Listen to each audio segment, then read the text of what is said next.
you said to yourself, what am I doing here in this puddle of mud?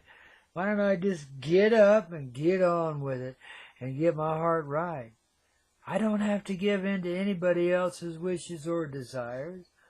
Because if I love them, those wishes and desires become my wishes and desires too, just like vice versa, you know what I mean?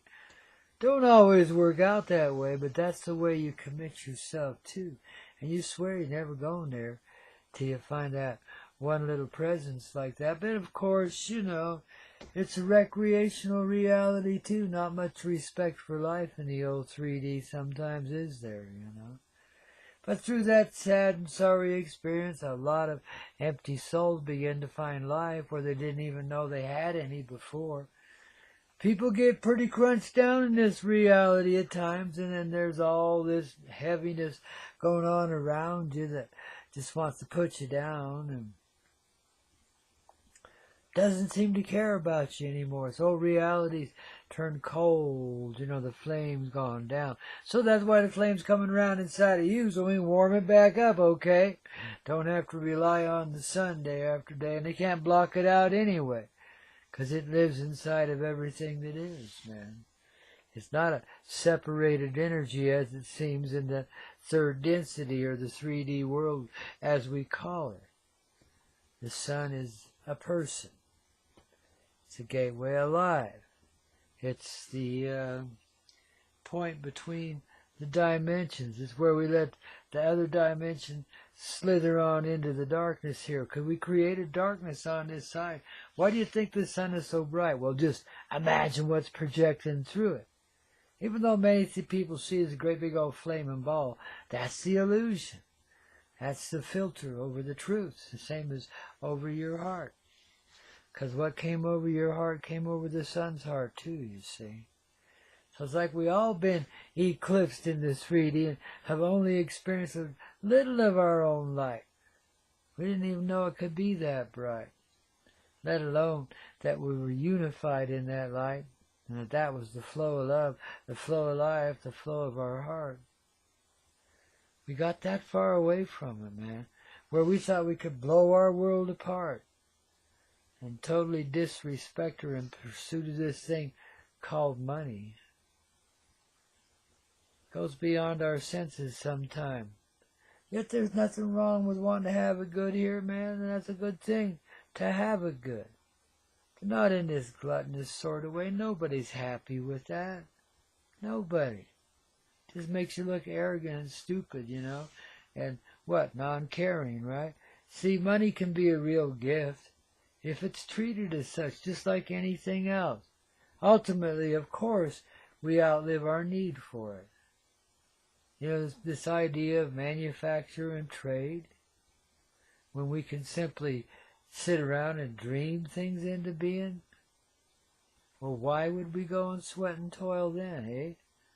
When our true power comes back our way, well, why wouldn't we embrace that? I mean, haven't you had enough of the old jungle, the monkey grind, driving back and forth to work every day, or having to commute, and all, whatever it is, man, the old grind? Haven't you had enough? Don't you really want, you know, to let that world go? I mean, if that opportunity comes your way and you can be completely free of it without anything holding you back, nothing, whomever is, you know, you're obligated to, well, darlings, they come through with you, man. I mean, and everybody, you know, gets out of their wheelchair and grows back their wings, and we all fly away, man. Well, relatively. I mean, we fly off into the sunrise, man, the beginning, you know. And as we do, the realms unite. So the sunlight just gets brighter and brighter and expands more and more until it's dissolved into all of this creation. Most especially us. That's kind of one way of seeing it in the 3D. But of course, we're moving beyond the 3D, you know, as we see this. There's a whole new world coming, baby, and it's already begun. Look around you. Lots of interesting things are happening. I'm not just talking about missing homeless people in Utah, but I'm talking about some of the magic that this world is beginning to experience And not everybody wants you to see it, and they're scrambling hard to hide it, but it's kind of like, jackpot, jackpot. You know, the human being is about to be freed. Of course, first it'll come kind of in a technological sort of way, but just like our computers and cell phones of this day, they're to remind us, not to enslave us. They're to remind us of our true way.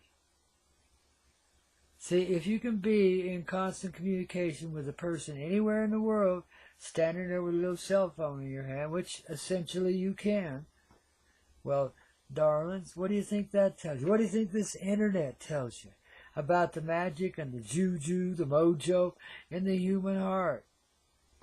About our real connectivity. See, the internet we have here can only suggest a little piece of that. It's a shadow world. Things have been eclipsed here. There's an illusion of film over the sun even, man, you know. So when we're having a moon over the sun kind of eclipse, guess what? That's a double, maybe a triple eclipse for all we know. It's just like the sun can be a great big projector machine too. And that's the other side, projecting the life into this one. You can see it in a lot of different ways, but it is essentially is the pure essential golden heart the life is made of. And I'm sure a lot of you can still remember a golden sunlight before it went white, right? Maybe it still is. Maybe they haven't chemtrailed the whole earth. Maybe there are areas where there's still a golden sun and a cobalt blue sky. I'd hope so. But if there isn't, there's going to be, because today's our day and this is our way. And we just call it out from inside, man. We just say, okay, I'm willing to take this ride. I'm open, I'm receptive. I want to see what I really could be. I got vague memories of it. Don't you have vague memories of it? Yeah, you know, you'll be doing, you know, communicative things, meditative things, however you wish to perceive it. But it's a way of opening your third eye, and that helps open your heart, because that's the heart's eye, which then opens the other two. So then you got three that cannot be lied to, that see very clearly. They only see truth, too. Wherever they look, wherever you see. See, that's why they can't hide out any longer, all this technology in the 3D. But again, it's just another level, another step for humanity. We have to acclimate ourselves into it, because we sure as hell been acclimated out of it, haven't we? So our magic returns in stages and steps, yet there is the one moment where everything just reverts. Ching! You know, hit the jackpot now, we got it all. We just cleaned out the house. We own the casino. We own the town. We own the mafia. We own everybody that ever thought they owned anybody, you know. And guess what? By, you know, proclamation of the divine owners, we hereby set everyone free to be what you really are and quit the clown act, okay? Enough of this BS making us go run to casinos in pursuit of happiness. Well, it is kind of fun to gamble, but gambling's gambling, man, and you're ultimately going to lose no matter what, man. If you win big in the early days, ooh, that'll ruin you, man. And you're going to expect to do it again, and maybe you will, and maybe you won't. It's funny how that goes. Lots of different habits, lots of different ways. Get dissuaded off your path, get distracted. But if you just look at it as fun and games, and you don't take it serious, and you don't ever give them a lot of money, you just take in, you know, a few bucks. And nowadays, $50, $100. I used to take in 20 back in the day, and that was plenty. You could test out a table with that, or a crap game, but you lose it fast at craps. I usually start at the blackjack and go from there if I needed to go onward. That's the way I've done it most all my life. Anytime I went beyond that, I regretted it, because I always wound up giving that money to the house. You see, if I took that 20 bucks, these days it have to be about $100, just the way it is. And I wouldn't mess around with these casinos in the boondocks, because you know the odds are going to be tight. You know, I'd go to the mainstays, you know, if that's what you got to do. But babies, we're coming through. See, wouldn't it be nice to be in a place where we already knew we hit the jackpot before we ever went to Las Vegas? And then we knew we didn't have to go to Las Vegas to do it, that they'd bring it to us in a chauffeur-driven jet airplane or something. Hey, make sure we got it, baby. You know, it's the deliverance of the heart. It's the freedom of the soul to be able to be expressed in a clear way now, and no longer be perceived through a veil of tears that made us all bleary and made our images all upside down and backwards, going sideways instead of forward. You see, we've been fractured in this reality in a perceptual way, but yet that is creation, what you perceive. That's the reality you have created to live in that moment, you see. So, babies, it's all about then just tuning in to the frequency of our, what? Sweetheart. Centering up the energy there and, you know, sitting by the campfire with friends and counting the fallen stars and you know, chattering about whatever might be on your heart at that moment, and you know, then everybody gets kind of quiet and you hear a rumble and the sky opens up, man. You know, how else can you describe it? And there's this golden band of light shining through, and it seems to want to absorb the likes of you. And only instead of pulling you in, you pull it through, and it becomes a part of you, and a part of all those that are around you too. So you begin to affect the dark place with light already, and you've given that light an anchor, a place of beginning. And that fracture will widen and grow until there's no veil anymore, see? Same thing. Veil falls from your heart, it falls from the sky too. It just dissolves. It's like somebody turned on the light. We didn't realize we were running around in the dark. We've become so adept at it. That's why we've been such clowns, man, because we couldn't always see a true vision of our reality. Maybe that's been the test, you know, a contest with our own heart, not competition, but a way of allowing it to prove itself to us, and of our incredible endurance in that heart, of how far from it we could go to find our way back into the flow. Spring Creek, don't you know, the original moment, the original life, nurturing love, warmed by the sunlight, brings forth all life. Ain't that right? Yeah, I thought so. Now we just got to live it that way, okay? And see through the illusion, the bullshit reality. See where the true angels are, and know what's really going on here. It ain't becoming a Nazi place, that's clear. What is it? Well, if it ain't that, then it must be paradise, eh? The kind that we just sit around and become. Because that's what we already are.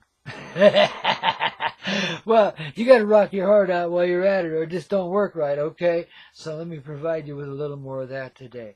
And it's beautiful old Wowzer Wednesday when you got Grandpa Coyote and Sweet Mary J out to play.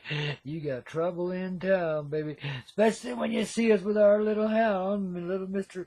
Obi-Wan Kenobi. Oh, my goodness. The very symbology of undying and pure and loyal, unconditional love, baby. Wow. And how? Getting it clear on the Hazy Radio Network, dear. Yes, indeedy. And now, you're not going to be needy no more, are you? I didn't think so. Oh, baby, it's getting it clear here today in that Spring Creek sort of way. That rock and roll that just gets you in that multi-dimensional sort of way, that mood, that feeling, that glow, and then it starts to meld into the multi-dimensional, and you see a far larger presence there than you ever saw before. Even when you saw him live there in Cleveland that one time, remember that? Oh, yeah. Ain't nothing like Steely Dan to bring you around, man, I'll tell you. They got the way, you know. They get that old bass rhythm moving your heart and soul, helping helping you get on that multi-dimensional glow, that ever-present life that just appreciates itself for what it is, being what it is right in this particular moment and now. And how, babies, you know. And it's all because the little green whoa man came around after a while. It's a long time ago now, but you would not believe how revolutionary Ms. Mary Jane was when she first made her appearance here amongst the, what would you say, the working classes, let's say, the masses of humanity.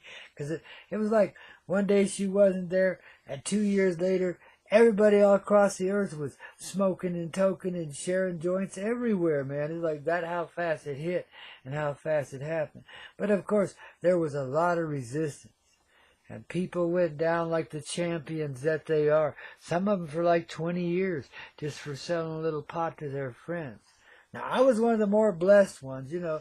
It's how I, found out I was designated the Pope of Mary Jane quite some time ago, but I didn't let her out of the bag until it was legal here in Colorado, you know. Then I could say, okay, we'll be Pope Mary Jane for a while now. Show them how and how, you see, because we could do it legally. We can share tokes with you right here on the radio, and I do quite often, don't I? You always get a buzz when you tune in here, because you get it in a little clear sort of way through the love that is represented in our sacred herb and the conscious expansion that she brings with that energy of love. You see, you get a temperance there. First, you go through, you allow whatever darkness that's being shown to you just to flow by. You know, you just love it enough to let it go and don't be extreme in that way anymore. Just see the fear that created it in the first place. And know that you're far more confident in the heart than that it can't touch you anymore. You don't see life as divided. You see it as united. In that rock and roll sort of way. You got to remember, it's a rock opera, and we're here to play, and play it up to the hilt. Upstage one another real good, you know. No, not really. Because when you get to this state of being, when you participate in the flow of Spring Creek, don't you know, here on the Hazy Radio Network. Well, darlings, you're in that flow. You are that flow. And there's only one way to go, and that's with that flow.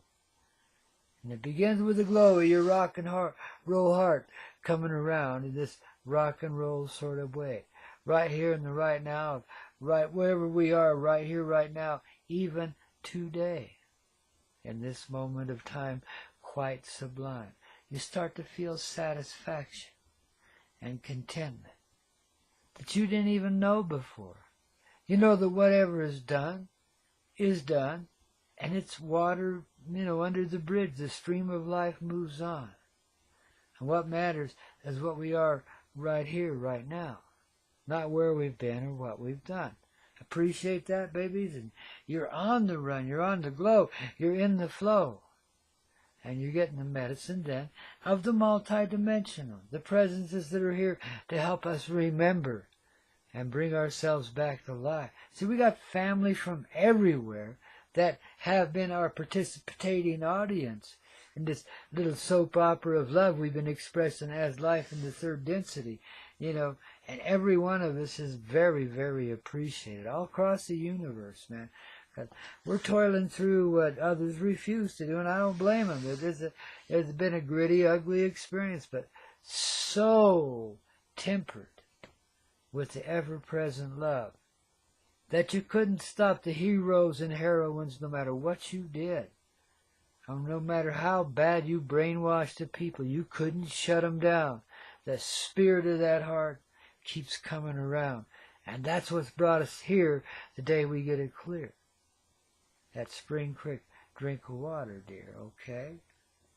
It's the original water. It's the first flow. It's where life begins. And it's in all of this rock and roll. It's the medicine of your very own heart, don't you know?